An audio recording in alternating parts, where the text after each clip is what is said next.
Après Cuba, El Salvador et le Panama en mars dernier, c'est une artiste venue du Brésil que la Maison de l'Amérique latine nous propose de découvrir. Cristina Watikika présente ici ses toiles de grand et petit format autour du thème de la nature et du mystique. Le genre féminin est à la source même de son inspiration, de ses obsessions quasiment, on va dire, et même au niveau des symboles, etc., on retrouve énormément évidemment le genre féminin. Une feuille est tombée sur une toile, et elle a beaucoup aimé cette influence de la peinture sur cette feuille.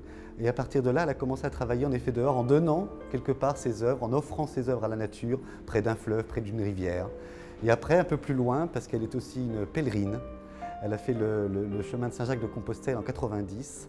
Et là, elle a découvert qu'en fait, son travail est en effet lié à la nature, de créer comme une complicité avec la nature. Et commence le travail, la nature le finit. Et c'est à partir de là qu'elle a commencé à enterrer même ses œuvres dans la terre, créer une gestation tellurique. Vous voyez, on retrouve le genre féminin dans la gestation. Et ce travail qui est fait est un retour à la terre comme une terre fécondante. Et là, on retrouve évidemment le thème de la mère, de l'Immaculée Conception. On dirait aussi en Amérique latine la Pachamama.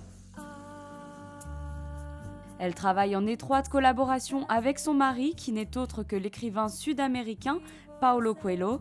Ensemble, ils ont conçu l'un de ses symboles, le guerrier de la lumière. Depuis quelque temps, l'artiste a choisi d'intégrer des matériaux plus résistants, tels que les métaux, dans ses œuvres.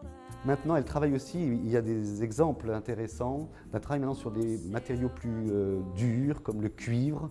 Et là, évidemment, clin d'œil, puisque le cuivre, vous savez, avait chez les alchimistes le symbole O, qui est le symbole de Vénus, qui est le symbole d'Aphrodite, encore une fois du genre féminin. Le travail de Cristina Watikika est à découvrir à la Maison de l'Amérique latine jusqu'au 10 mai.